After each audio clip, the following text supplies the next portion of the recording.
there's a rumor. I'm trying to remember where I heard it or if I read it. That Leon Smith, who was the mayor of Oxford, Alabama, for something like 30 years, was a former deputy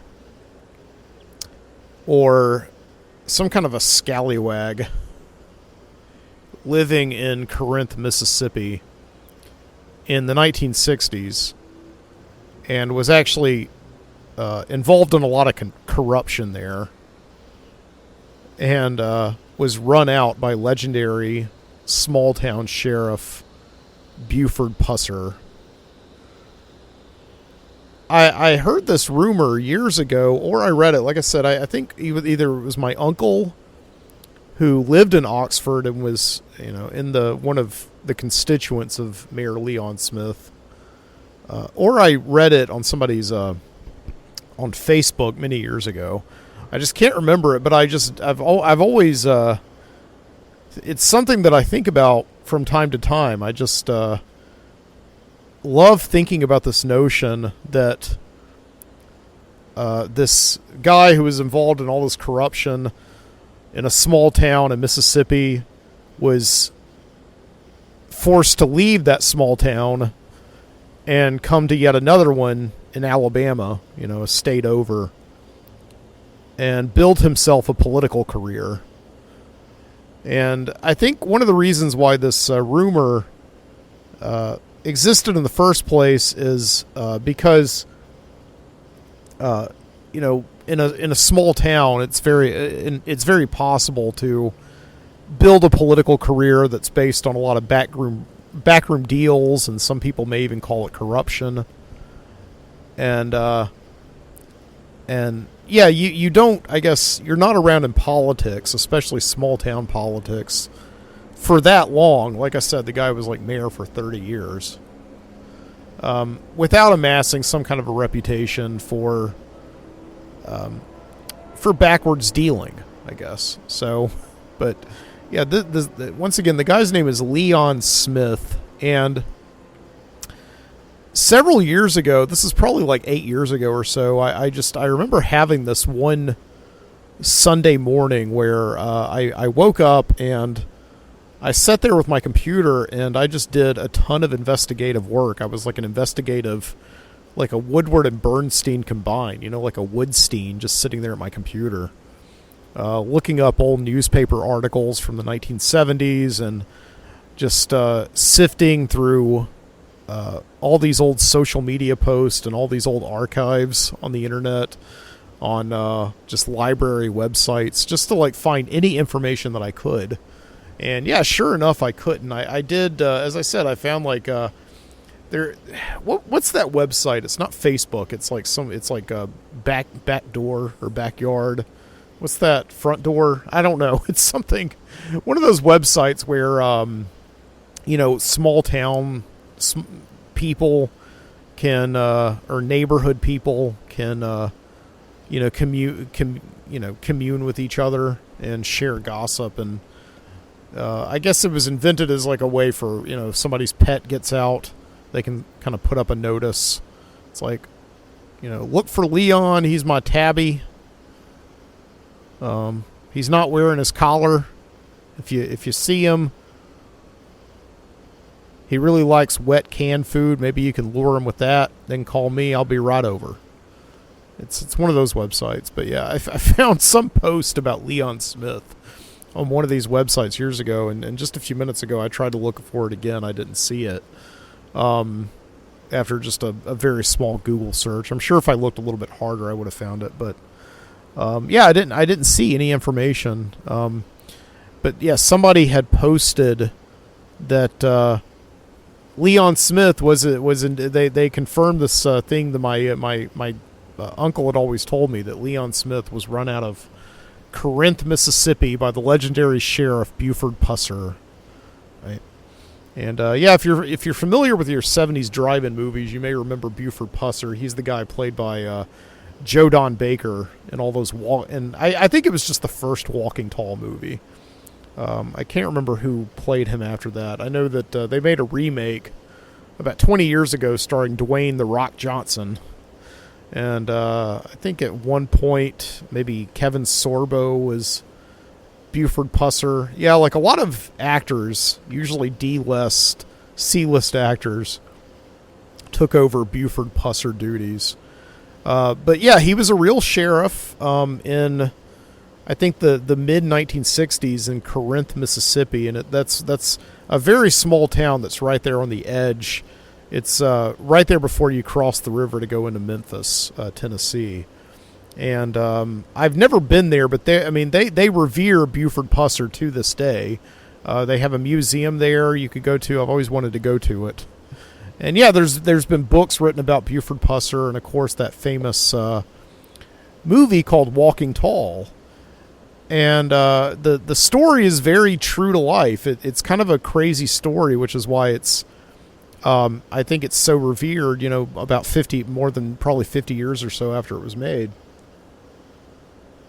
The story is that Buford Pusser is a wrestler, like in Chicago, and he quits wrestling. He's kind of tired of being roughed up, and so he brings his family to what he believes is going to be a quiet town in Mississippi, and it may be. I think in the movie it's portrayed as the place where he grew up, but I'm not sure about that. If that's what happened in real life, but yeah, he comes down to Corinth, Mississippi, and settles down, and he's immediately appalled, just amazed by all of the gambling parlors and like massage parlors and all these houses of ill repute that pop up in what he thought was supposed to be like a quiet country town, like a Mayberry or something. He's just come from Chicago, the big city, and he comes down here to see all these vices, and that he came down here to get away from, right? So what he does is he's in a gambling parlor, and this is portrayed in the movie. Buford goes into one of these gambling houses with a friend of his, and he catches somebody, one of the dealers, swapping out dice and fixing the game. And of course, Buford is just so morally upright and just such a Boy Scout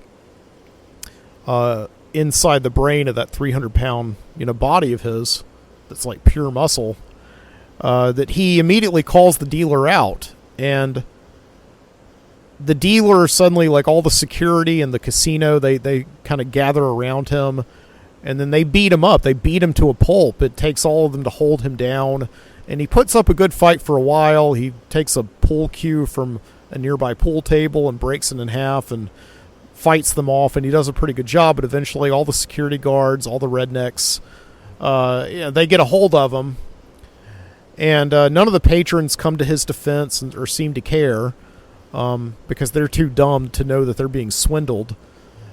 And so, yeah, they just beat the crap out of Buford Pusser, and then they take him quietly out the back. They put him in the car, and then they dump him in a ditch and leave him for dead in Corinth, Mississippi. So Buford Pusser eventually makes it home, and his parents, I think, are there. Again, this is in the movie. I'm not sure if it's in real life, but in real life and in the movie, he eventually recovers from his wounds, and he heals himself, and it takes several weeks to do this. And when he's all walking again, and he feels like he can manage it, he gets in his car, and then he goes back to the same casino, and he walks into the casino and then proceeds to beat the crap out of everybody who had beaten him up in the first place and left him for dead.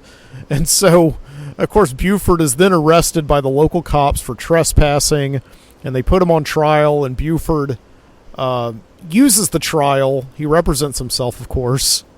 Again, this is in the movie. I'm not sure if it happened in real life, but what does happen is that in real life is that he uses the trial to make a grandstand, to make a big speech to the people of Corinth and say that, like, not only are the people who run the gambling houses corrupt and they're swindling you and they're taking you for a ride and they're, going on an express train to hell and they're bringing all of you with them, but the police are backing them up. And indeed, he says that the police, when they came to arrest him for trespassing, they didn't want to hear his story. They indeed beat him up too. And so then Buford shows everybody. He rips open his shirt and he shows them, like, how he's been whipped and beaten, and he uses his body as evidence. Okay, and then Buford Pusser says, like, whether I'm guilty or not, I'm running for sheriff. Okay, so yeah, this happened in real life. Yeah, Buford Pusser was acquitted on all charges by a jury of his peers, and then he runs for sheriff and wins. He succeeds, and ends up becoming sheriff of Corinth, Mississippi, and that's in, like, something like early to mid 1960s. I'm not sure of the time exactly. So yeah, Buford Pusser becomes the sheriff, and then while he's there, he just develops this reputation as being an anti-corruption and anti-vice kind of sheriff, and he single-handedly goes up against the Dixie Mafia, right? The Dixie Mafia. I've always loved that term so much because it's just a way to, I guess, put the South in league with, like, other types of organized crime, even though the Dixie Mafia is notoriously anything but organized.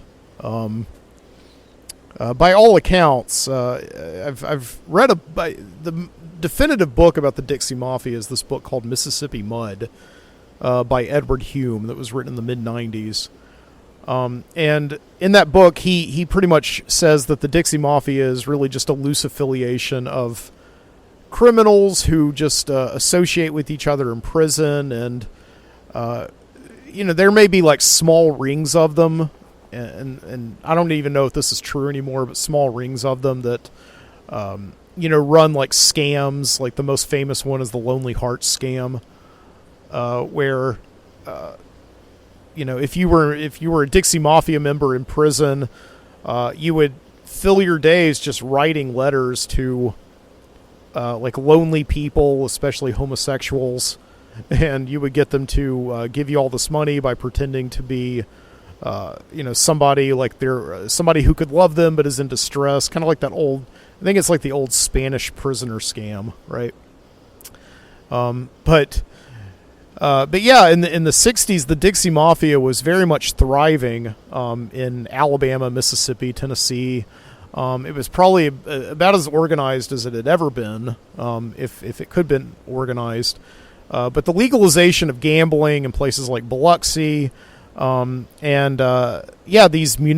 individual municipalities, I suppose, who weren't really bound to certain gambling laws, were just setting up these gambling parlors, just finding loopholes in the law to operate. And Buford Pusser said, "No way, I'm not raising my kids up around that." Right, so he just proceeded to bust up all these parlors for a couple of years before the Dixie Mafia eventually did kill him and his wife when they were in the car. I think they killed his wife, and then they later on got to him. So it's a very tragic story, but again, one of those Southern legends that's constantly being propped up and made no less revered by than that of the movie. So Walking Tall, yeah, I mean, I've known for something like 20 or 25 years that the man who was mayor shortly after my family left Anniston, Alabama, which is the town right next to Oxford, Leon Smith became mayor in something like, I believe, 1984, 1986, sometime around there, and he was mayor all the way up until the time he died, about 3 years ago. So yeah, he was mayor when he died, I believe, and just one of these guys who, again, it's like if you're in a small town, you can just build up an entire political career by just becoming the incumbent once. And I think the reason that Leon Smith was able to stay mayor for so long in Oxford was because when my family left that town, those two twin towns right there, Anniston and Oxford, there was really nothing there. There was this very typical southern main street with a bunch of buildings that connected to each other like you see in the movies, and now are just ghost towns. And there was pretty much no other kind of commerce. And very quickly when he became mayor, just all of these, that was when Oxford became the most prominent stopover for commerce, I suppose, between, say, like Pell City and Alabama and Atlanta. So you're going down I-20, you hit Pell City, and then before Leon Smith got there was really no place to stop and use the facilities until you got to Atlanta, or all those towns that are kind of like on the way to Atlanta once you cross the Georgia line. Oxford suddenly became that kind of city, and when you drive through it today, and it's all really because of I'm told Leon Smith and all of his machinations. You got all these strip malls now. You got a Target, and you got Walmart, and you got the mall there, and you got all these restaurants like a Cracker Barrel. Your town is pretty big. When you got a Cracker Barrel along the interstate. And now there's even a Starbucks. There has been a Starbucks there now for something like, 15 years or whatever. So, and a lot of this is, because of, I have to think because of who was the mayor, who was at the top, and that was Leon Smith. But there had always been these rumors I had heard that Leon Smith was the mayor there. He came to Oxford only after being kicked out of Corinth, Mississippi by Buford Pusser, maybe at least as a result of Buford Pusser's, tough justice. Okay. And so I've never been able to corroborate this story. And maybe it's just because I haven't looked enough, or the last time I really looked hard was like 8 years ago. And, maybe my investigation skills, or maybe things have turned up since then. I need to look into it. I do remember, the most compelling evidence that Leon Smith was, in the least, a little bit shady was I did find that he had actually served time in jail in the early 80s. I guess this is like right before he became mayor, right after he had come to Oxford from wherever he had been before. I couldn't even verify that he had been in Mississippi. But he had been in a bar fight in which a man was killed. I remember this so clearly, and I read this in the Anniston Star, which is the paper of record, there in Anniston, Alabama, which, as I said, once again butts up next to Oxford, where Leon Smith became mayor. But in the Anniston Star, there was this restaurant called Peyton Place. Okay, now you can understand what kind of a place Peyton Place was, right? Because there was that book in the 1950s, and then the movie, of course, and there was a long-running miniseries. And Peyton Place, right, just became shorthand for like a town or a place of ill repute. Just a place of hypocrisy where people smile at you in the daytime and they go to church, and by night it's just like it's a little Biloxi, right? And that song Harper Valley PTA, right, where she says this town is just a Peyton Place and you're all Harper Valley hypocrites, right? So she uses it in that song. So there was this restaurant called the Peyton Place, and apparently Leon Smith was involved in a bar fight there wherein a person was killed. And he was released something like 30 days later. I guess maybe it was ruled self-defense, but he was involved in an altercation where there was obviously some violence that led to a man's death. So And then a few years later, he became mayor. So I found that out. So I don't know. If you know anything about this rumor, if you can corroborate anything, please let me know. This is Mike Booty, the Midnight Citizen, over at mikesbonfire.substack.com. Please let me know that information. Again, I don't know if this rumor is true, and I don't mean to vilify a dead man's character by any means. But Leon Smith is a public figure, and this is just something that's been swirling around in the gossip mill, I guess, so heavily. And I kind of want to, I don't know, I kind of want to go to Oxford.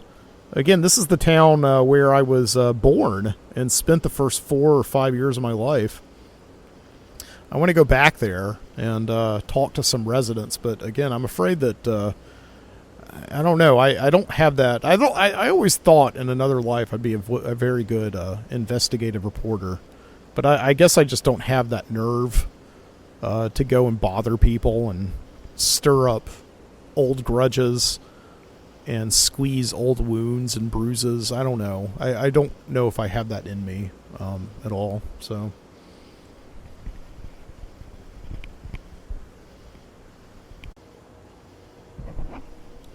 Bo Svensson. That's who took over Buford Pusser duties in Walking Tall Part 2. Not Walking Paul. It's like if you have a dog named Paul and you have to walk him. Walking Tall Part 2 came out in 1975, starring Bo Svensson. And those were just, drive-in movies. And Walking Tall was one of the most successful drive-in movies of all time. I think just people loved that kind of... it was just this quintessential kind of drive-in movie, right? Just...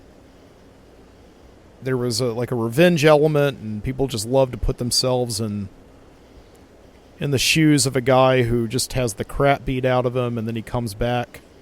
And... let me see if I can find a trailer for Walking Tall.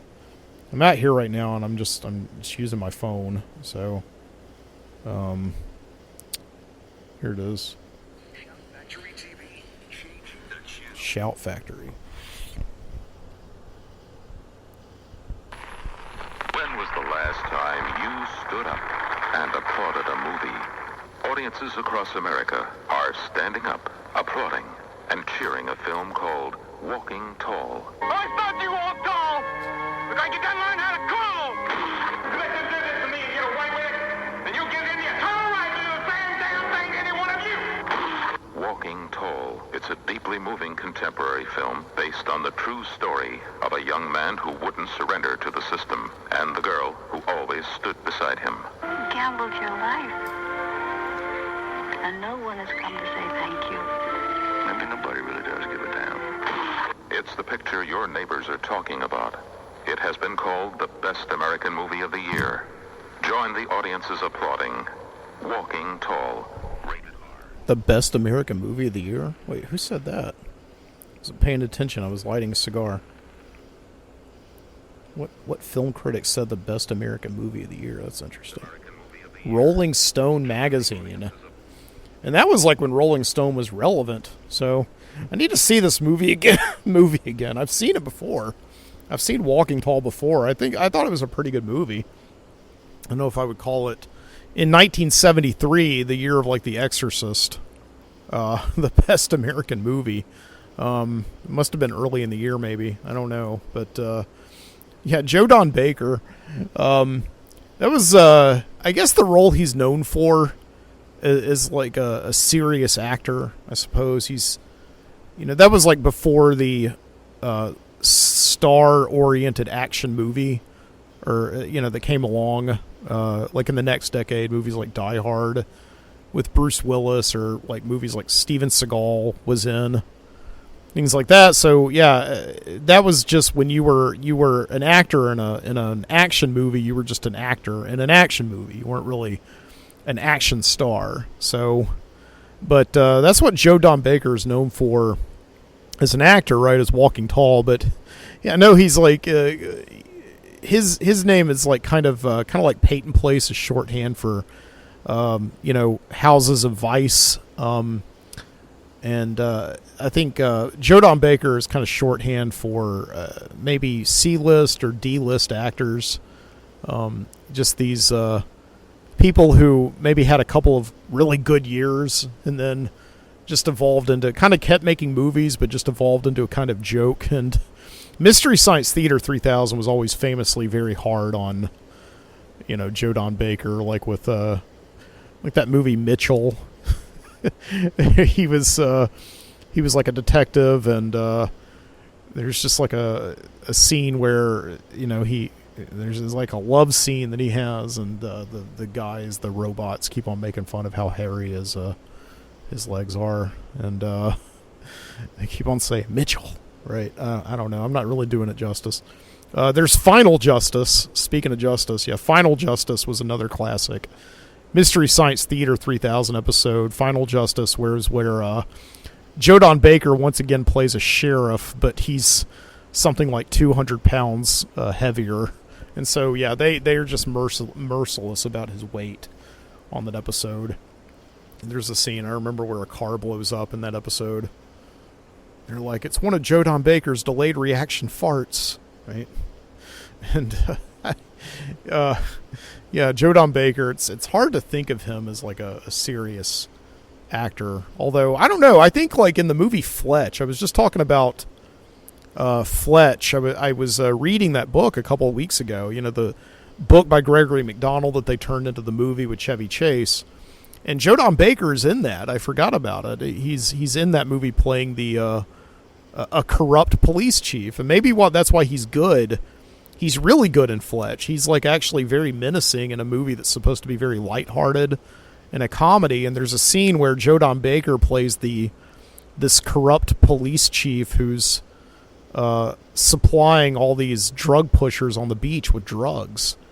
And Joe Don Baker actually gets a hold of Chevy Chase, and he makes this insinuation that if Chevy Chase doesn't stop investigating what's going on the beach, Joe Don Baker's going to shoot him. And it's actually a very chilling moment, and I think that's maybe why it works, is because we're so used to... I think Joe Don Baker had the wherewithal in 1985 when Fletch was made to be like, people are used to seeing me play the good guy, I'm going to turn it on its head and play the bad guy. I have to give him credit for that. Or maybe he just really needed a job and he needed to work, and I don't really know. But but yeah, I was getting back to Leon Smith. I'm really thinking about this tonight. I don't know, just because I think it's like the late summer and, it's still humid outside and very humid. And, on nights like this, I just I feel very much a part of the South, I think.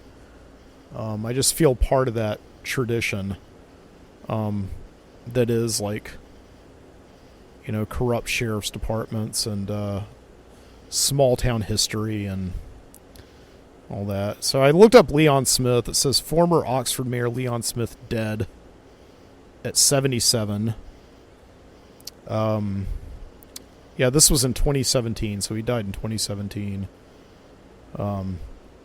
AL.com, which is the paper of record for, or I guess the website of record now, for Alabama.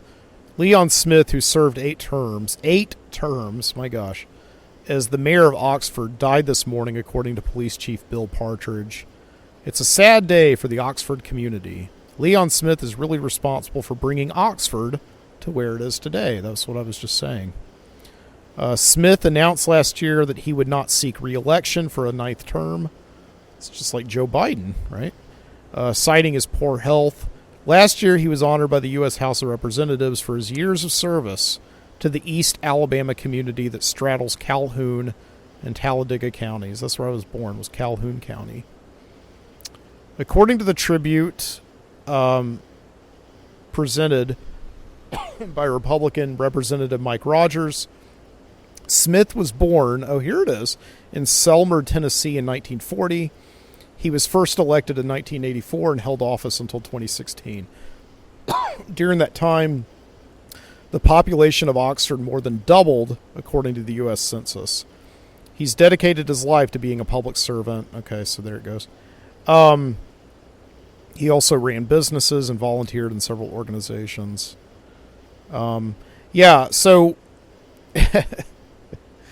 so he was born in 1940 and then became mayor of Oxford in 1984. So it's like, right, what happened between then that I'm really interested in? What went on? I'll try to get some answers before next time's Midnight Citizen show. Yeah, I don't know. I'm fascinated in that. So anyway, I hope you're all doing well tonight. This is an episode that I had several false starts tonight. I started to record in the Midnight Citizen studio.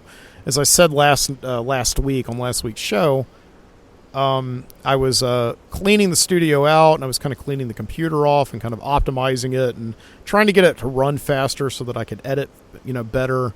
And it was just feeling very cluttered in there. About 3 times a year or so, I just start to get really constricted and cluttered in the old Midnight Citizen studio. So I spent the last week kind of working on it so that I could start doing studio shows again. And then I started recording in there tonight, having everything like kind of perfect and just as I wanted it to be.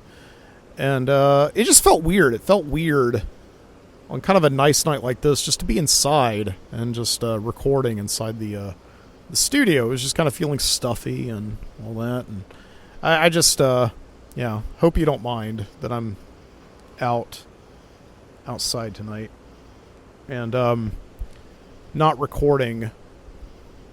See, the usual way that I do this show is I usually like to record it in real time. I don't like to take pauses. I'd like to just do the whole show in one go. And that's how all the studio show goes. Like when you hear a studio show that I do where I actually record in the Midnight Citizen studio and I've got my mixer there, my computers, and I turn up music when I don't have anything to say, and I turn it down when I want to when I want to start talking again. And usually takes an hour and a half, and then I have a show, right? And when I'm outside recording, when I'm in the field recording, it's not like that. It's kind of fits and starts and stops, right? And so tonight I just kind of have to make that concession, right? That I am not in the studio recording. I'm indeed outside. I'm enjoying a whiskey right now, enjoying a cigar. I'm not watching the opening ceremonies of the Olympics, right? I wouldn't even know that the Olympics were happening, honestly, this weekend. It's just not something that's ever been on my radar, except that I was at my parents' today, and my nieces were over there. My nieces are, 10 and 11 years old. And they were leaving. My dad was taking them home back to their parents' house, my sister and brother-in-law, because they were going to have like an Olympics, like a watch party, an opening night watch party. They were going to watch the opening ceremonies. And so that's how I found out that the Olympics were happening tonight. So I had no idea. I guess they're happening in Paris. And I had to think about this. I don't really think that I've even watched the Olympics, any bit of it whatsoever, other than maybe accidentally flipping through the channels every 4 years, and you see it on television. But what is television anymore? I don't know. I don't have a tuner. But you still see it, I guess, on like YouTube clips or whatever. People post stuff about it on Facebook. I'm not down on the Olympics or anything. It's just I don't surround I guess, everything that you're into is somewhat a mixture between, your own interest in life and the interest of the people that you surround yourself with.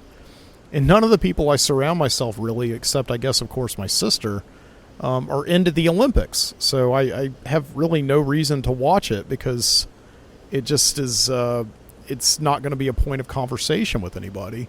But I think the last time I really watched the Olympics was in like 2008, maybe. Was that in Beijing, I think? The one thing I remember about the 2008 Olympics is Michael Phelps was just breaking records left and right. He was a swimmer. And I don't know if he still competes. I have no idea. But yeah, I just remember working at Starbucks during the summer of 2008 when the Olympics were happening, and people kept on coming in and getting coffee, and they would just say things like, "Man, that Michael Phelps is one fast son of a bitch." Right? They just kept saying that. I remember talking to people about Michael Phelps, and wasn't there like a steroid scandal with him? I don't know. There always seems to be something with all these. Because, yeah, Michael Phelps, there's always this, that's the thing that emerges from, like, every Olympics, right? Is, like, some kind of a narrative around a major athlete. Usually American, because we're in America. Painting them and their struggle. And I do remember that Michael Phelps was dyslexic, so that was presented as, like, a major struggle that he had to overcome. What reading has to do with swimming, I have no idea. But he was, overcame a lot. And then I think, like, there was just some kind of, like, I don't know, maybe a doping scandal. I don't know. I don't want to vilify somebody on this show here. I have no idea what happened. You probably know better than I do. And you're correcting me right now. Right? I don't know. But I just... I feel like the Olympics are... Do they always happen this late? Do they always happen in late July? Because for a lot of kids, school is about to start. It's about to start like in the next couple of weeks. And I never ever remember as a kid when the Olympics actually were kind of relevant, especially in 1996 when the Olympics were not only in America, but they were in Atlanta. They were 2.5 hours away. And I remember the Olympics being on in like the middle of June because I distinctly remember being on vacation watching the Olympics in Florida in the hotel. So I don't know if the Olympics are always this late, if that's like a new thing. I'm not sure, right? I can't remember what they did in 2020. Did they have the Olympics that year or 2021? I can't remember. But yeah, the Olympics in 1996 were a big deal because, I remember two things. I remember actually going to an Olympic soccer game because apparently Atlanta had really overestimated, I suppose, the space they had. And so a lot of the games ended up, overflowing to nearby states.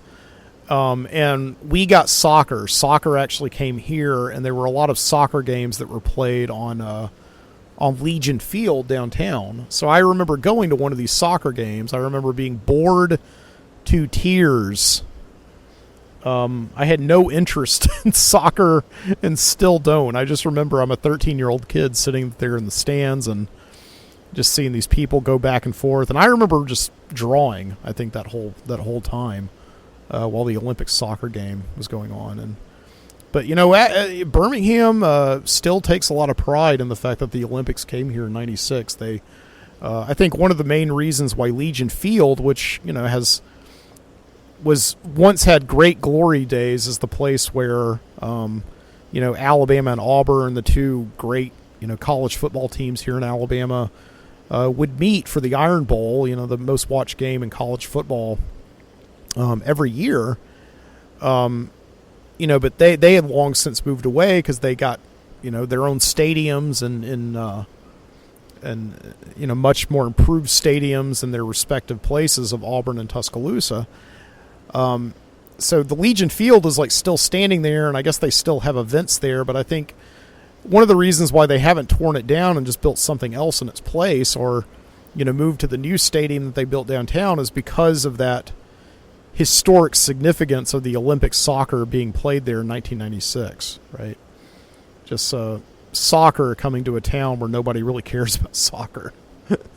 At least they didn't back then. But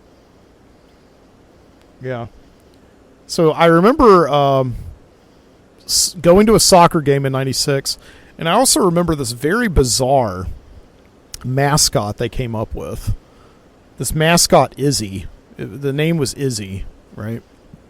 And incidentally, I have a basset hound named Izzy, not after the Olympic mascot. But yeah, it was just this weird, I don't know, it's like it's not an animal or, like usually mascots are animals, like a bulldog or like an eagle or something like that. This thing was just like a blue blob, right? Just like a very non-offensive, non-controversial, I guess, internationally immune from criticism blue blob that just had on these gigantic sneakers with these tiny little chicken legs, protruding from its mass. Yeah, I don't know what Izzy was. It was a cute mascot, though. I remember I had a stuffed animal of Izzy that I think I got when I was watching the games when I was on vacation, right? So, yeah, but other than that, I really don't remember anything at all about the 1996 Atlanta Olympics. Oh, wait, yeah, that was also like Richard Jewell, right? Remember Richard Jewell? There was the Olympic Park bombing. So everybody there, I think they were there to see like Kenny Loggins. I think he was on stage. He was performing, his Kenny Loggins music. Or not Kenny Loggins, Kenny Rogers, right? I think he was performing, and then a bomb went off, and I think 2 people were killed. And the guy who found the bomb, and like the security guard who found the bomb and alerted agents to it, police to it, was named Richard Jewell, and he was treated as a suspect. The guy, everybody thought he was like placing the bomb there just so he could find it and be hailed as a hero.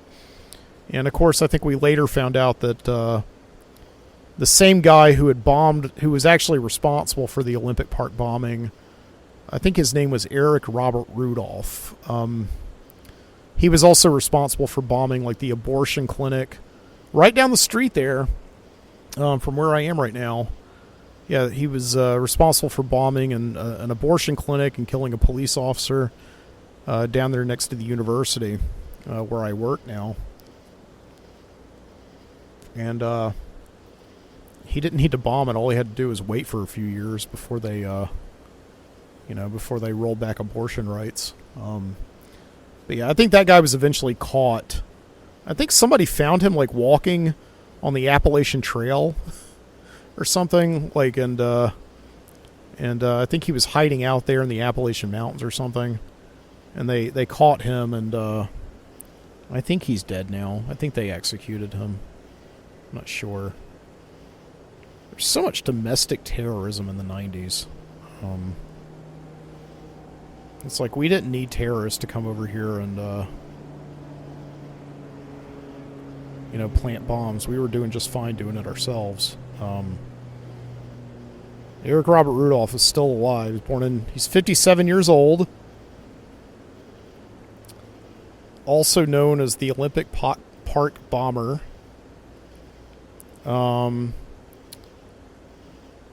He's an American domestic terrorist convicted for a series of bombings across the southern United States between 96 and 98, including the Centennial Olympic Park bombing. His stated motive was in opposition to the ideals of global socialism and to abortion on demand, both of which he claimed were condoned by the United States government. For 5 years, he was listed as one of the FBI 10 most wanted fugitives until he was caught in 2003. So he was tried. His penalty was 4 consecutive life sentences without the possibility of parole. Well, that's a good thing. So he plea bargained down. Yeah, Rudolph plea bargained. What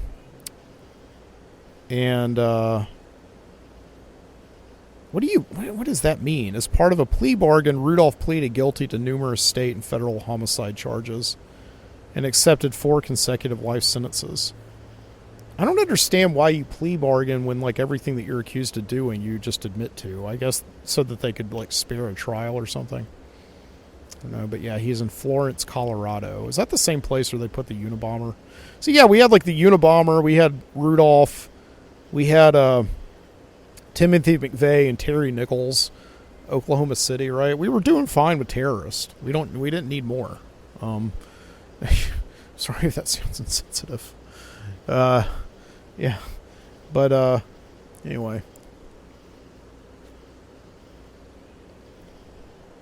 Yeah, a couple of years back, or 3 years back maybe it was,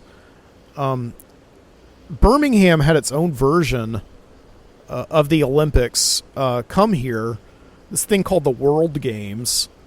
And the World Games are like a bunch of just very random, odd games that I swear are created by AI. You would apparently what they are is like they're auditioning. These games are auditioning to get listed as Olympic sports. So the World Games are kind of like a tryout for the Olympics, and they've been having them since I think the early 1980s, or whatever. And like the Olympics, they always hold them in different places around the world, and like the World Games, they also happen every 4 years, concurrent with the Olympics. So they happen around the same time. But yeah, some of these World Games, so they have like sumo wrestling, cheerleading is a World Game. They have like roller sports, like they have like a gym hockey, which is like a combination of field hockey and ice hockey. I guess you're just playing in the gym. Yeah, like the World Games, they have gymnastics, but weird takes on gymnastics. Let's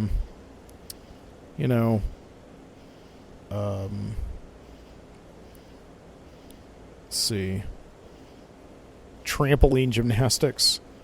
They have like softball, fastball, handball. Is that the game where you just like throw it? It's like squash or racquetball, but you're not using a paddle. I'm not sure. Yeah, but floorball, korfball. Now, what is korfball? Korfball has been on the program of the World Games since 1985. 9 times in a row since then. The Netherlands won the gold medal. Belgium won silver 8 times. Okay. Still doesn't explain what it is. Okay, there's a YouTube video on how to play korfball. Okay, so what it looks like is... It looks like basketball. There's a net, but it's made out of plastic. And unlike basketball, where the goal is... There's 2 goals on opposing ends of the court. It looks like here with korfball, there's just like one... There's only one goal. And you can circle all around it. It's kind of like in the middle of the court. So I guess people kind of compete to get to the net first. Oh, no, wait. There are 2 nets on opposing sides of the court. But yeah, they're just kind of circling the net. So it looks like, unlike basketball, you actually get to go into the... what would normally be out of bounds. You get to kind of circle the net. And I don't know. It's kind of like in middle school where you're just goofing around with your friends and, you're playing horse and somebody always has to go behind the net and try to throw the ball up through the rafters and get it into the hole, right? And they would never do it, and you would just be wasting your time. So that's korfball. Yeah. But yeah, in 2020, the World Games were supposed to take place in Birmingham, but because of COVID, I think they got pushed to 2021. It was a pretty big event here, but and it's something that Birmingham took very seriously, and they ended up renovating quite a lot of the city to make it happen. They ended up completely redoing the bus transit system, making a lot of the bus stops that are in the metro area look much nicer and more modernized, other than just like these depressing blue benches next to poles that just sit out in the netherworld. Yeah, they ended up doing like this multi-million-dollar renovation to the Birmingham Jefferson Civic Center. They didn't give any money whatsoever to the Children's Theater, which is in that BJCC, which is where my wife works quite a bit, but that's okay. But yeah, essentially what Birmingham was trying to do with the World Games was they were trying to make it look super nice, and just, they put a bid in on this, not really knowing what it was going to be. And then afterwards they just said, oh my gosh, we got the entire world coming here to play korfball. We better make this place look nice. So, I mean, millions and millions of dollars that they ended up, going into quite a big amount of municipal bankruptcy because of it. Birmingham has this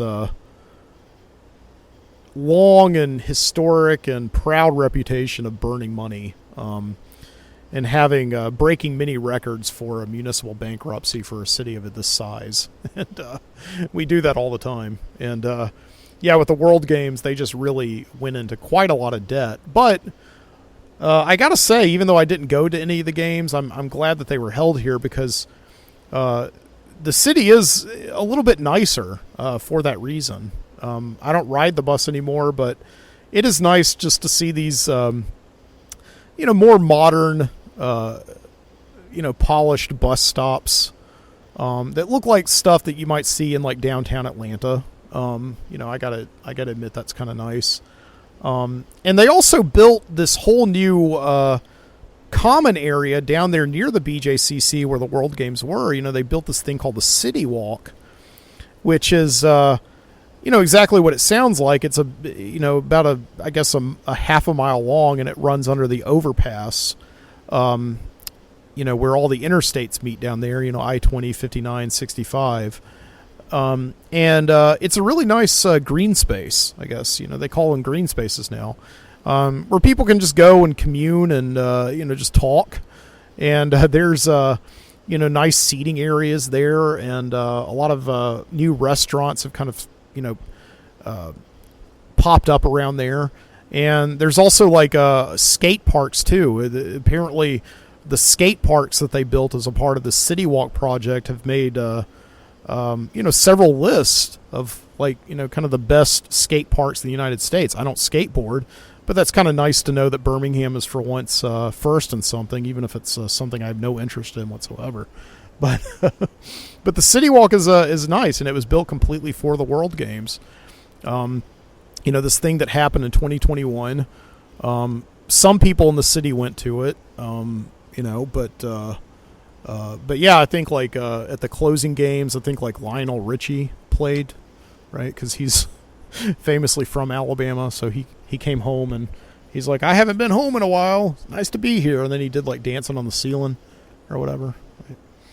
Anyway, so yeah, the World Games. I don't know where they are this year, but I had no idea they existed, just like everybody else in Birmingham, and then suddenly everybody knew they existed and wanted to be a part of it.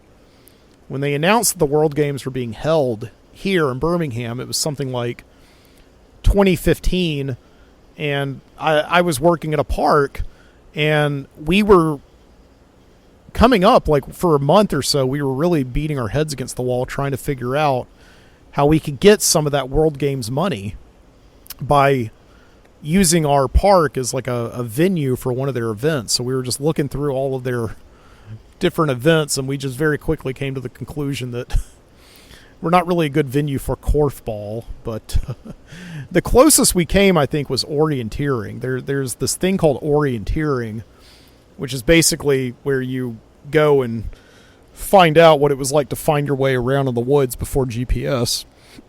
And you go out into the woods with a team, and you kind of have all these checkpoints in the woods. You have to use a paper map and a compass to navigate your way between checkpoints. And so whoever gets to the finish line, I guess, wins. So we thought that we could do that out at our park, but we very quickly realized that's not a good idea, because we can't really have people going off track, because we're built on old mining land, and there's all these open mines and hollow ground everywhere, potential for sinkholes. So it just probably wasn't a good idea to have people on a world stage running around our park orienteering. So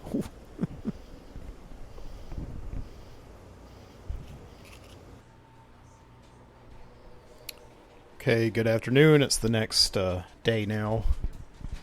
It's a Saturday, and a few more things to talk about, I guess, as I'm doing chores. I decided not to go out and work today, and which is always a little bit of a tough thing to do. Because I'm not on salary or anything, so every time I need to make money, I have to go work. So,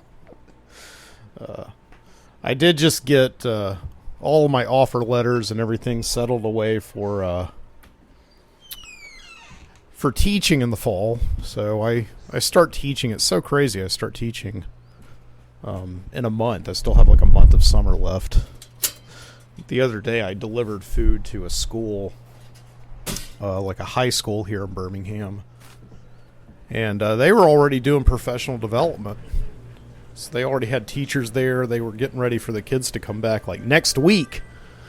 First week of August. All right, Izzy. Come on, I gotta wash your blanket. Trying to get my dog up. Come on. I've been watching Veep. Just had that on television. HBO show. Talk about that in a minute. That's been making me think about some things this morning. It is the daytime, right? We should probably talk about day things, right?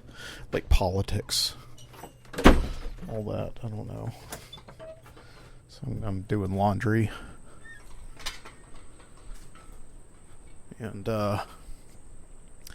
had a lot of luck with the washing machine today. I've actually been able to get to it and do laundry and not sharing it with neighbors or anything.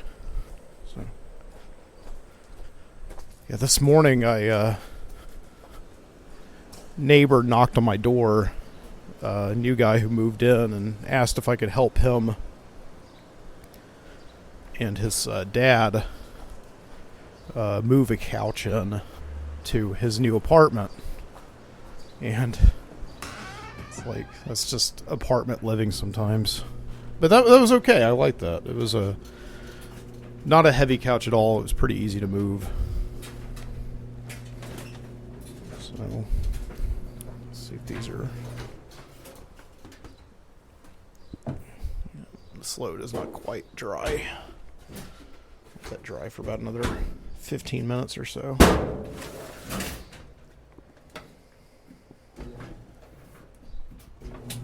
Yeah. Laundry day. It's like an excuse to just wear ragged clothes and kind of slack around the house, I suppose. I don't know. There's always things I guess I need to be doing. Is that like some rain? Is it raining right now? I want it to rain. I want to sit out here for a few minutes. I don't know. Could check the weather. Yeah, it was crazy. I was talking to my new neighbor, and he's moving into this apartment that one of the previous tenants who moved out a few years ago I really liked a lot. His name was Bob, and while this thing with Bob is that we had lived next to each other for a few years, and then one day we got to talking, and he said, "You know what? I actually remember you." And I said, "What do you mean?" And then, like, he said, "Yeah, we used to work together." And it took me a few minutes. It's like, yeah, we had worked together, me and Bob. We'd worked together at this marketing company way back in, like, 2007. And the reason I didn't remember him right off the bat is because we worked in different areas. He worked in the office as a sales associate, and I worked in the warehouse. I was one of the guys who would like actually take all the stuff he sold all over the country and exhibit it at different trade shows and things. And so yeah, me and Bob, after we found out that we previously knew each other, we would talk quite a lot. He smoked cigarettes, and he would sit out there and smoke cigarettes while I had my cigars. And Ended up kind of rekindling a nice friendship. I still talk to him occasionally. He moved out about 4 or 5 years ago. But the wildest thing is this new guy who's moved in, I got to talking to him, and we found out that we knew each other. So, like, what kind of a synchronicity is that? We haven't seen each other in years, and we only saw each other this one time. We were actually in a wedding together. He used to be in a band with my brother-in-law, Zach. My brother-in-law, I told you, was watching the Olympics last night. They used to be in a band together, and he was one of Zach's groomsmen, as was I. I was one of his groomsmen as well, and this was at my sister's wedding in 2007, right? So again, ironically, the very same year that I knew Bob, that I met Bob, the other guy who used to live in that apartment. It didn't really even strike me until just a few minutes ago that that is wild. It's like one apartment, these two people I knew, I guess, in what feels like another life, many years ago. So, but yeah, I went out there and helped him and his dad, and his son was there, and helped them move the couch into the first his apartment, which is right next to mine. So let's check out the weather and see what it's doing. A little stuffed up this afternoon. Yeah, I don't know. It's like 19% chance of rain. I don't know. It's been just raining on and off all week. And a couple of days ago, actually, I think it was maybe actually yesterday, I saw this thing. I never seen a full rainbow, like with a full arc, in the sky before. Usually on really rainy summer days that are also very humid, you generally get the atmospheric conditions. The conditions are right for rainbows. And I was coming down 280 and just saw the perfect arced rainbow. It was fully visible in the sky. It was like something. So that's the cover art for today's show. And yeah, like naturally, like traffic was moving very slowly on 280, and once I stopped at a red light, I saw why. Everybody was like taking pictures of it. It was one of these things that just like everybody felt like they had to just have a shot of, so I did too. So why not? It was the same.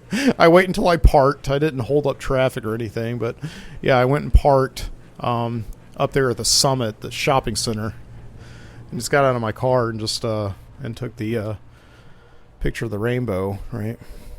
Yeah.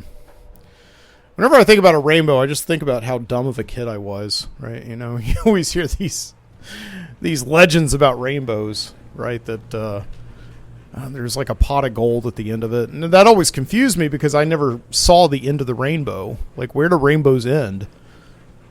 It looks like you could just like naturally walk to the end of it, but then they keep getting like further away. So, I don't know. I think that's bullshit. But there's a pot of gold at the end of the rainbow.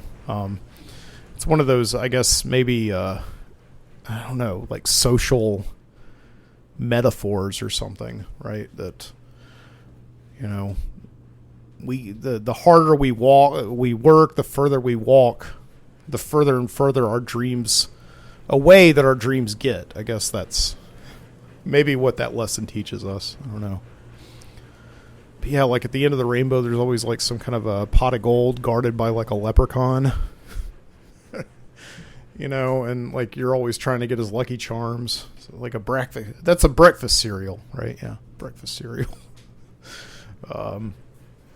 What are some other things that are like associated with rainbows? Well, I remember when I was a kid, there was like a cartoon character or whatever named Rainbow Bright, right? It was like this kind of girl who, like, I don't know, would like ride atop of the rainbow on a horse or something. Is Rainbow Bright? Do kids still know Rainbow Bright? I don't know. I'll look this up. Let's get to the bottom of this here.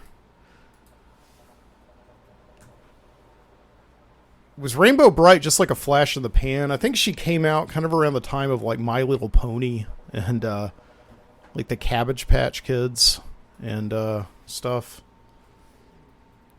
But yeah, like I was a dumb kid, you know, every time I saw a rainbow, I was like keeping my eye out for Rainbow Bright. So there's a full show. This looks like this is episode 1, Invasion of Rainbow Land. Into a land filled with darkness came a little girl with a mission. After proving herself to be worthy and brave, she became known as Rainbow Bright. Now, along with her magnificent horse Starlight, and There's the her horse. two friends Twink and the Color Kids, she lives far away in Rainbow Land. Wait a second, the Color Kids. Rainbow Bright's friends, they're called the Color Kids? It's a little racist. Hang on. Along with her magnificent horse Starlight and her loyal and true friends Twink and the Color Kids, she lives far away in Twink and the Color Kids? A wonderful place full of color and happiness. Using the power of the rainbow, her magical color belt, and the star sprinkles, Rainbow Bright and her friends protect Rainbow Land, fighting off the forces of darkness and gloom and the devious plots of Murky and Lurky, so that they can bring color and happiness to people everywhere. Well, yeah, they just told you the entire story right there in the opening credits. What else do you need to know about Rainbow Bright? Yeah, this seems like I guess it's probably made by like a Japanese company, and like a lot of cartoons in the 80s, I think it was kind of maybe a little bit cynically made, just to sell like a line of toys, so that the kids go and they get the toys and they kind of know the whole backstory. So they don't really need to watch the cartoon. The cartoon helps their imagination as they're taking these toys and they're making up stories about Rainbow Bright. We can't bring it back, but we can help it get started again. Twink the Star Sprinkles.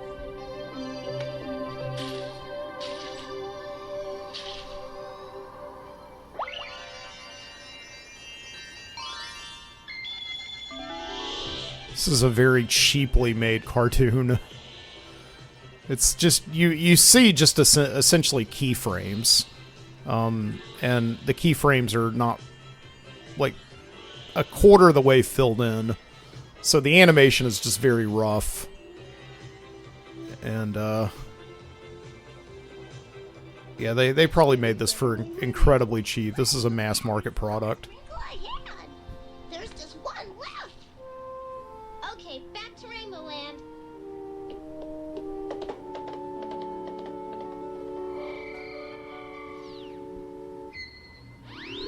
It's a UFO.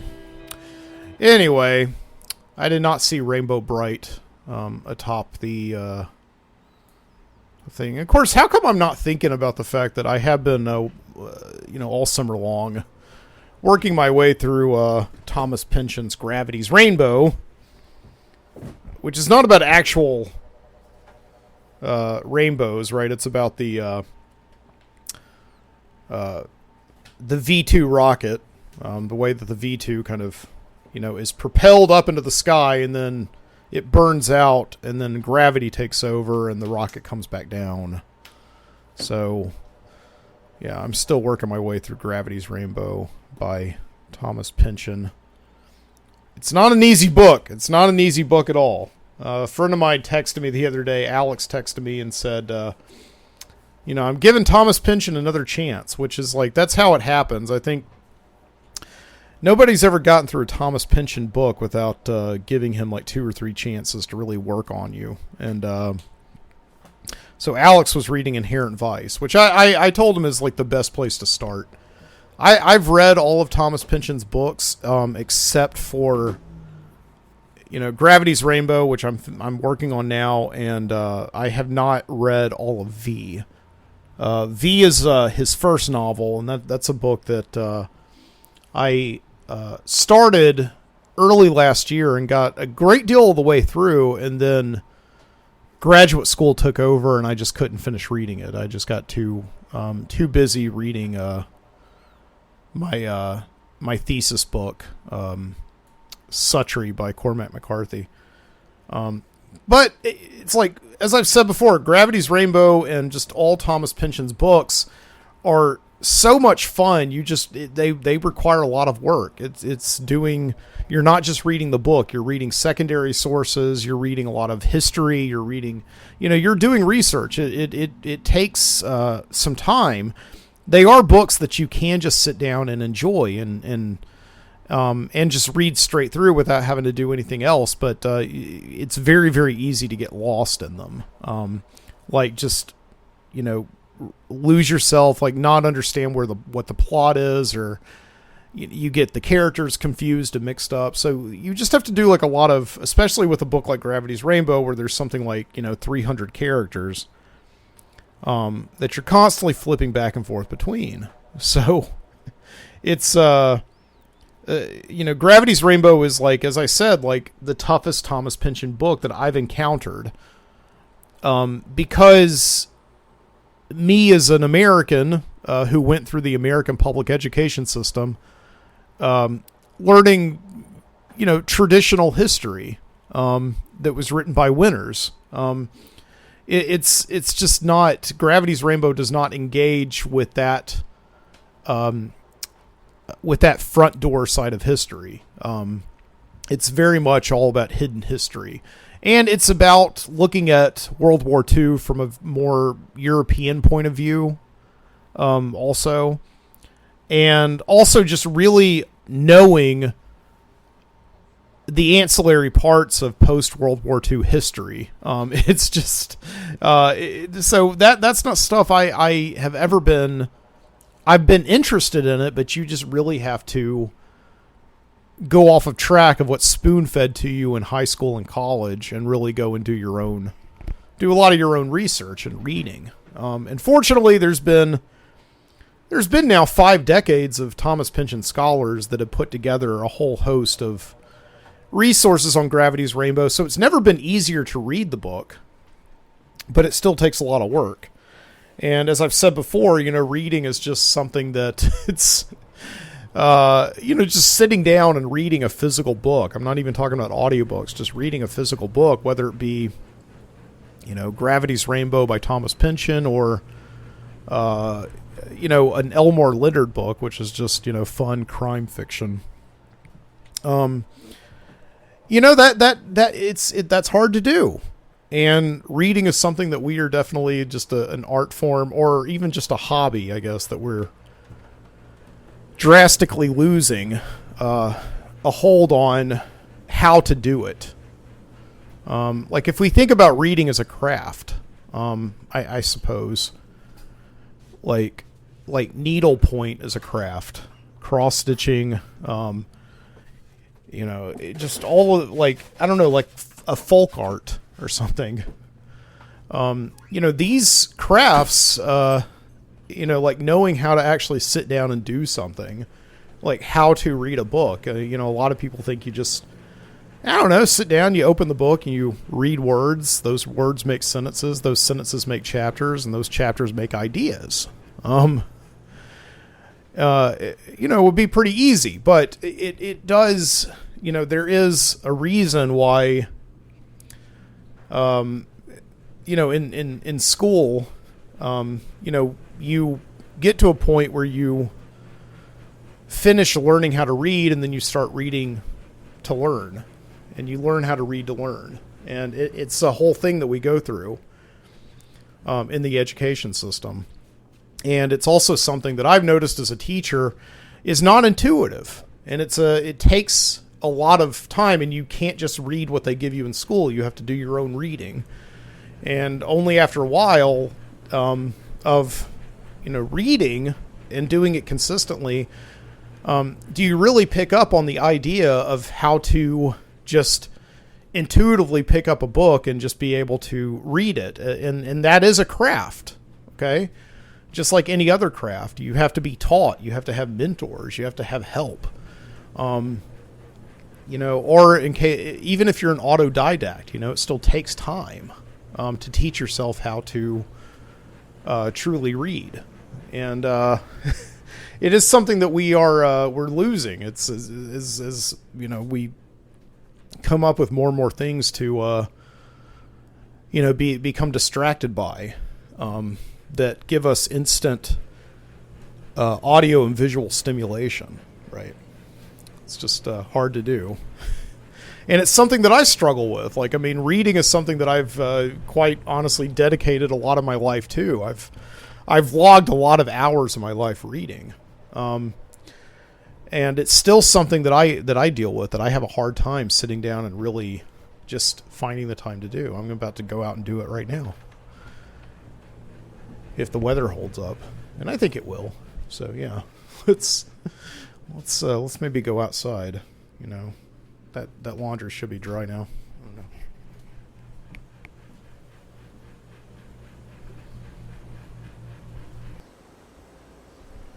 Okay, so I got the last load of laundry in, and sitting out here now, and got some whiskey. I'm about to read a book, not Gravity's Rainbow. I find it's good. I'll get to the book that I'm reading in just a minute, but it is an Elmore Leonard book, who I really do like a lot, and I've always liked Elmore Leonard. Ever since I was in high school, I read Get Shorty and Rum Punch. You know, they made movies out of those, you know, Get Shorty and Jackie Brown, respectively. But Elmore Leonard's a really good summer read. It's like a movie. How you doing?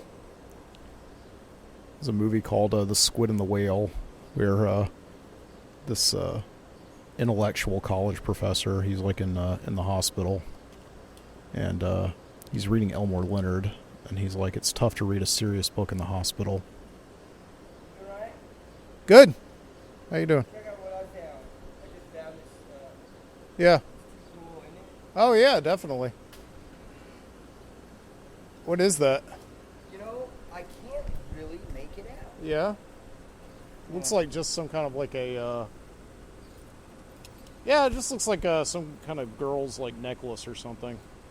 Like that's where it hangs from. Yeah. Right. Probably just fell off of them or something.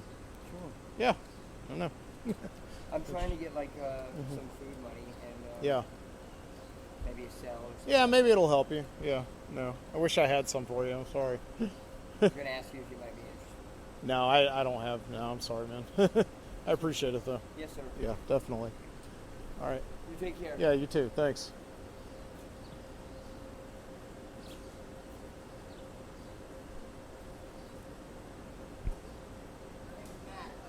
Hey, Pat. Nice to meet you. I'm Mike.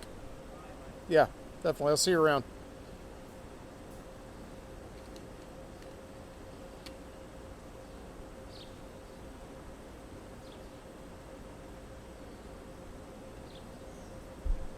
It's just apartment living right there, you know, in the city.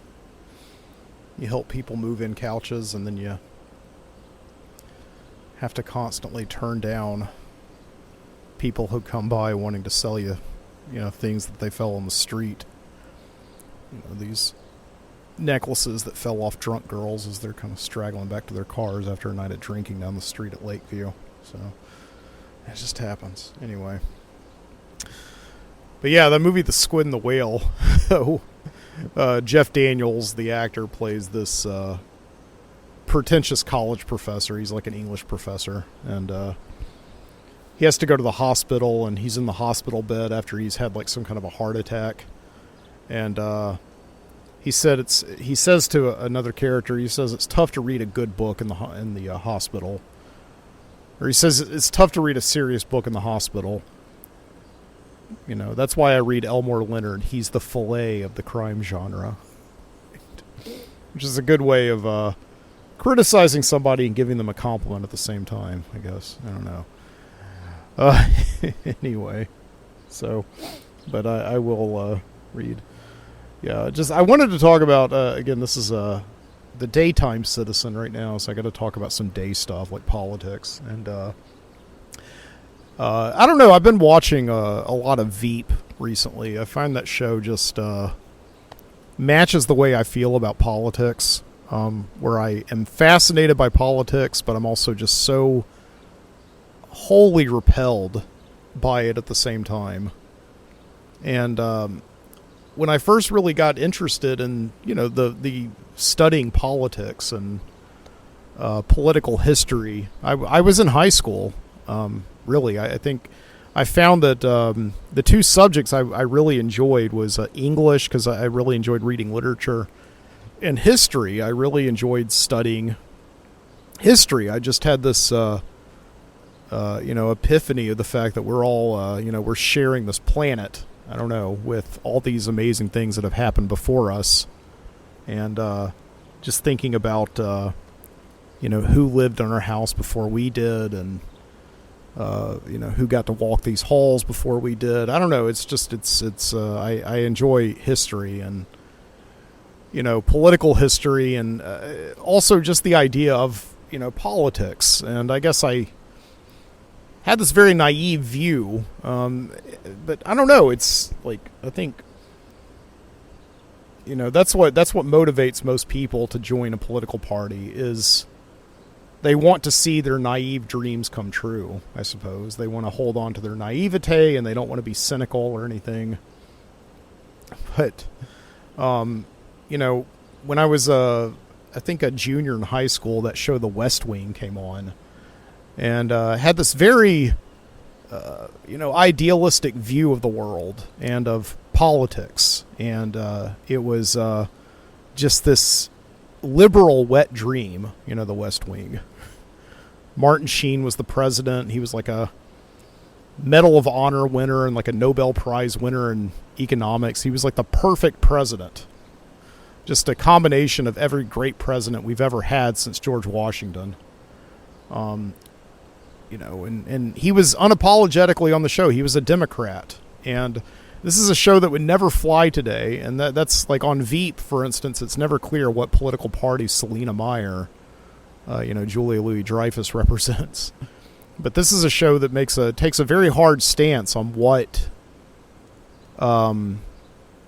party Martin Sheen's president is. And so he's constantly throughout the show standing up to nut job religious conservatives and, just these, right-wing bullies. Okay. And I'm not saying that The West Wing influenced my politics. As a matter of fact, I never really watched The West Wing when it first came on. I was aware of it, and the few moments, the glimpses I saw of it, I really liked. But I just wasn't really watching a whole lot of television in high school. I was mainly interested in movies, and the movies I would get was stuff like All the President's Men and Mr. Smith Goes to Washington. I was watching the classics, and yeah, these very idealistic movies about just the being an individual in within something that is inherently unindividualistic. I don't think that's a word, but I think you know what I mean. And being able to make a change to the system from within it. And so, yeah, I was very inspired by this. And I guess as years have gone by, and especially the last few years, I've become incredibly cynical and embittered to what both parties are trying to do. I just get so irritated by it. And so I've been watching Veep because that show just seems to, when I want to think about politics, it just seems to be a kind of show that sort of centers me in this position of just what politics really are, what the political game is in America, right? Is just, it doesn't really matter what party is in power. It's all kind of the same thing. It's just, showboating and getting sound bites, and it's just it's a game, and it's all about power, and it's all about who can manipulate the best, and it just doesn't seem to have anything to do with just making an actual change in the way that people live their lives. And I think, right? And I think most people understand this, and most people know that government can't really, impact their happiness. I think most people get by, making their own happiness. And if they're really sad, they've made that for themselves. And I think most people, use the government obviously as a punching bag to blame government for their own problems, and maybe to a degree, the government is their problem. But I don't know. I think there's a lot more to that. And yeah, I was listening to the Overnightscape recently, and Frank was, recalling that Frank Zappa quote that government is the entertainment arm of the military-industrial complex, right? Is it government or politics? Politics? Yeah, politics is the... and just the way that we look at politics, and you just had to, watch, obviously, the Republican National Convention last week. Listen, every one of these political conventions always has some kind of a D-list celebrity or C-list celebrity come out, but the RNC seem to have Hulk Hogan come out and Kid Rock come out and make some serious political arguments, right? They weren't just providing entertainment. I think they were really basically expressing the party's position, the Republican Party, right? And I don't know. It's like November's going to get here, and I suppose that it is the position of the Midnight Citizen show that I am endorsing, I suppose, Kamala Harris. I wish I could get to that point in my cynicism where I'm just going to vote for an independent party, but I can't. I just can't do that yet.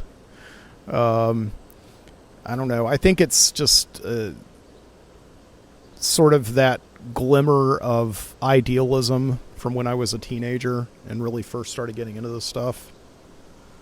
That keeps me hanging on to the two-party system. Just being we gotta vote for one of them. And it's not even the lesser of two evils. It's just the lesser of those who annoy me, I suppose. But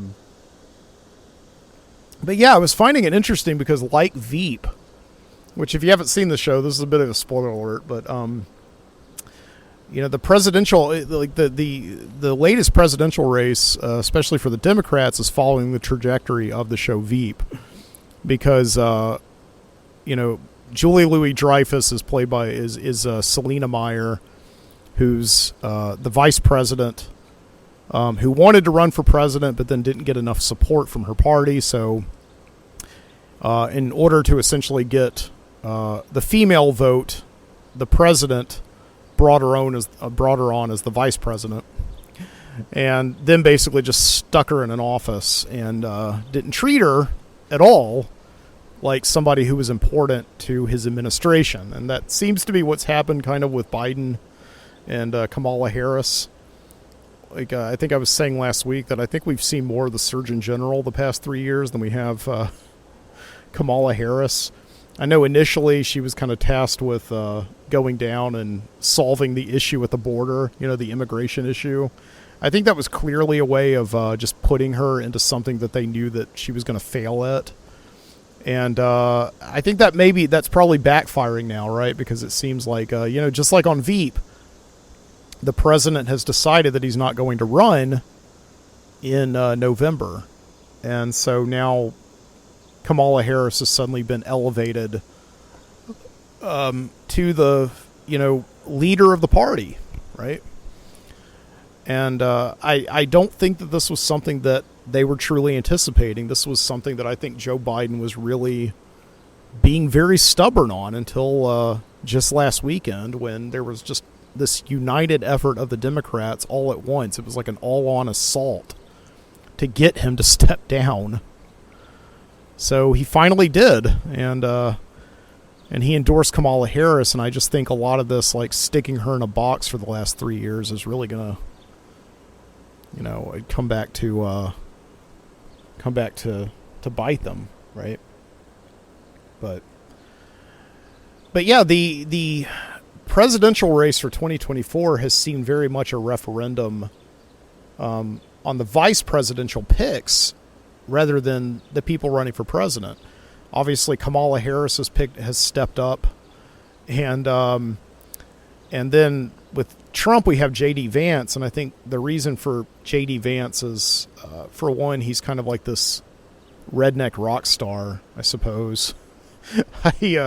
I went to the bookstore. I was at the bookstore last Saturday right after he got announced, and I heard at least 2 or 3 people asking clerks at the Barnes & Noble, like, do y'all have Hillbilly Elegy? I don't mean to sound like, that sounded very snobby, but, Hillbilly Elegy was this book that he wrote, and I almost read it when it came out about 10 years ago because, I'm very interested in Appalachian heritage, as I was talking about last night. I'm interested in the South and Appalachia and Appalachian history. And J.D. Vance wrote this book called Hillbilly Elegy, which is this nonfiction book about his life growing up in Middletown, Ohio, just this economically depressed area full of that saw the opioid epidemic hit them very hard and saw a lot of poverty and just the upending of social welfare programs and yeah, he wrote this book, and it seemed to me like I did not read it when it came out, because just after reading the summary and some reviews, it just seemed like kind of like, hey, just like a whiny narrative a little bit, just posturing, I suppose. Like, I had the cards stacked against me, but I got out. I really, there's better. It seems like there's much older and better memoirs written about that kind of thing. I think if you want to read something like that, maybe read this book called Bastard Out of Carolina, or that author's other book called Dirt, which is about surviving poverty and drug abuse and sexual abuse and all that stuff. It just seemed like it was just fitting into this genre that I was well aware of and already knew, and I had read books by it, so I didn't really want to read this guy's book. And I had no idea he was a politician until like just about 3 months ago. I thought he was just a kind of this writer of Hillbilly Elegy. I didn't know that he was in the Senate. And and then he's suddenly the vice presidential nominee, this guy J.D. Vance, right? But I was asking my parents. I was having dinner with my parents last night, and my parents have always voted Republican ever since they can remember. And they are these I don't know what you want to say, old school Republicans. Obviously, social issues are very important to them, but I think fiscally that's what they like. They like the idea of a conservative small government. That's why they always vote Republican. And they hate Donald Trump. So I think, like a lot of Americans who are voting for Donald Trump in November, like my parents most assuredly will, because they believe in the two-party system. And they believe that it is your duty to vote, that if you don't vote, you have no right to complain about the government at all. They're just dyed in the wool like that. And yeah, I think like a lot of Americans who are voting for Trump in November, it really does come down to who the vice presidential pick is. Like, they see no character in Donald Trump, but there is at least some character that they may be able to find in J.D. Vance. So I asked my mom what she thought last night about Vance, and before my dad shut me down because he hates to talk about politics at the dinner table, my mom said, like, I was impressed by him. Like, she didn't sound incredibly committed to it, but just at least she was like, she said she had read Hillbilly Elegy a few years ago when it came out, and she was encouraging me to read it. And my dad said that he had watched the movie on Netflix, and they were just saying, it's incredible what he overcame. I was like, I know, I understand. It's the old Horatio Alger, pull yourself up by your bootstraps, even if you don't, you're too poor to own boots. That kind of thing. I get it, and not to sound cynical or mean about that, but I have become cynical. I mean, how can you blame me? My God. I mean, we had Hulk Hogan going ripping his shirt off, at the Republican National Convention. It astonishes me when we watch stuff like that on television and we're not using the phrase bread and circuses. I mean, this resembles the end of empire, How long did Rome last? I don't think we've lasted as long as Rome, right? I think we're like 1,800 years short of how long Rome was around. I think we're too early in this American experience to prove that it doesn't work. It is just scary because,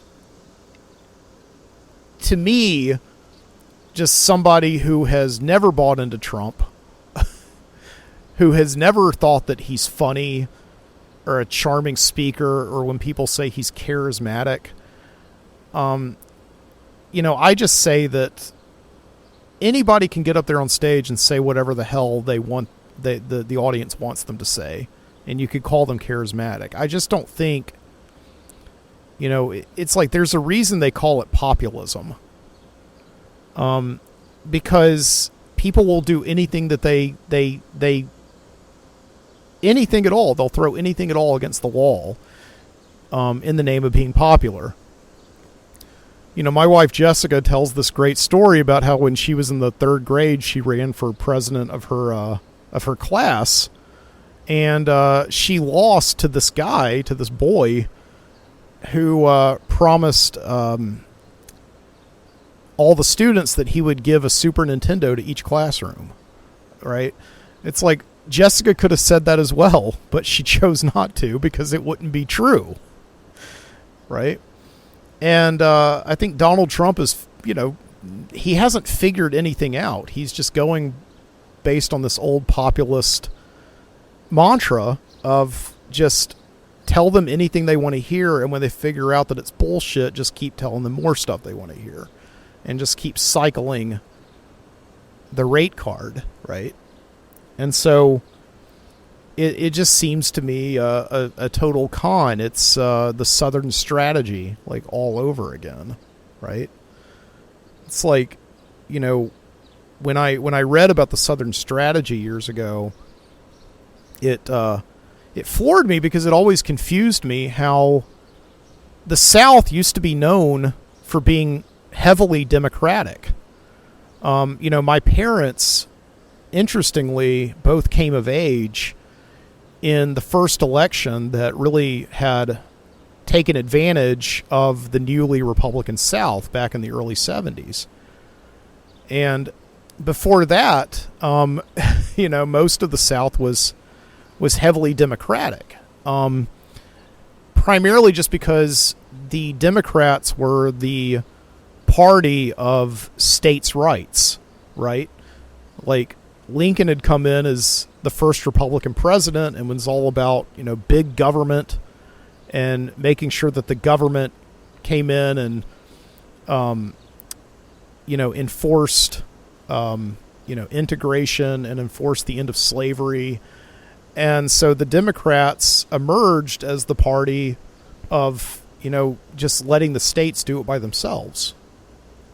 And so then in like the 50s and 60s, political strategists started to have this idea of like flipping that script and turning the southern states over to their cause by leaning heavily on social issues such as segregation now, segregation forever, right? What's his name? George Wallace, the governor of Alabama, who was, shot and crippled, running on a segregationist platform, was a Democrat. And very much running on that old school Democratic, or I guess Democratic mantra of segregation. And the Republicans started to flip the script by leaning on these, heavily social issues, and also religion as well played a big factor in it.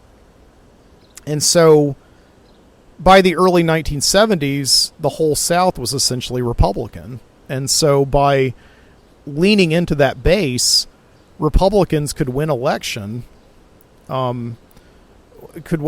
because all they needed was the South. The rest of the country didn't really matter, as long as the whole South was Republican. And this kind of backfired on them in like the election of Jimmy Carter because of Watergate and everything. But by 1980, when Ronald Reagan came around, like the Southern strategy was fully implemented by Reagan playing to people's ideas and perhaps jingoistic ideas of Make America Great Again. And so, which is, again, the same slogan, of course, that Donald Trump uses, and people say it, Make America Great Again. And it's really just a big bait and switch game. It's a con. It's a fraud. And, just watching people at the Republican National Convention the other night, just these old people who used to tell their kids to keep it down, turn off that Kid Rock, damn it. They were rocking out. They were bebopping and scatting to Kid Rock. Because what? Because he had shot up a bunch of Bud Light cans because they were gay? I don't know. It just, it's all such a, just one of these things that really does reinforce this idea that politics is just entertainment. At the end of the day, people are just using politics the same way that they're, using Netflix or YouTube or Spotify. They just want to be entertained, and the loudest show wins. And that's one of the reasons why the Democrats have just suffered so much, especially in the past, 20 or 25 years. I know that there were those 8 years where Obama was president. But, the Democrats just, whenever they take over, for instance, like talk radio or something, they always want to, be the boring buzzkills who come into the classroom and tell the kids to, calm down, whereas, the Republicans, like Rush Limbaugh and Sean Hannity, and I know Limbaugh's dead, but, they put entertainment first. And intentionally say things that they know is wrong and, not factual, but is entertaining. And again, by the time people figure out that it's the facts are not correct, they're just on to telling more entertaining lies, right? So anyway, that's enough of that. So I'm going to go ahead and continue reading my book. So I'm reading Tishomingo Blues by Elmore Leonard. This is a book that was written in 2002. And was the whole reason I was thinking about Leon Smith, going all the way back to the beginning of the episode, right? Leon Smith, as I said, the rumor is that he was run out of Corinth, Mississippi, in the northern part of that state by legendary do-gooder sheriff Buford Pusser. And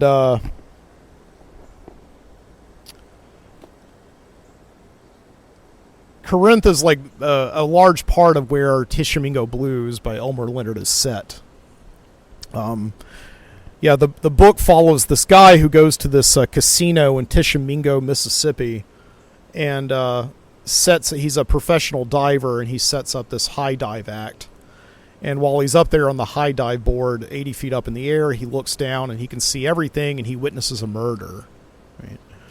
So the people who commit the murder, it ends up that they work for the Dixie Mafia, and they try to get him killed, but they have to make it look like an accident because they work for some pretty big corporate interest in town.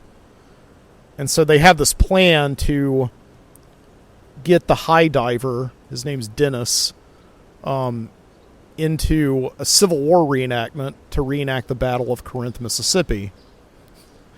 And where Nathan Bedford Forrest, the founder of the Ku Klux Klan, was riding for the Confederates. And so while Dennis is dressed up as a Civil War reenactor, the plan is to shoot him with a live round and just make it look like an accident, like the cartridge got caught in the gun or something. So, like Brendan Lee or whatever. So, I haven't read the end of the book, but that's the plot of what's going to happen. So that got me thinking about, Corinth, Mississippi, Leon Smith, Buford Pusser, and that's how you have this episode. The Midnight Citizen, episode number 269. Thank you so much for joining me. If you want to subscribe, if you haven't subscribed yet, remember that I'm on Substack now. I'm at mikesbonfire.substack.com.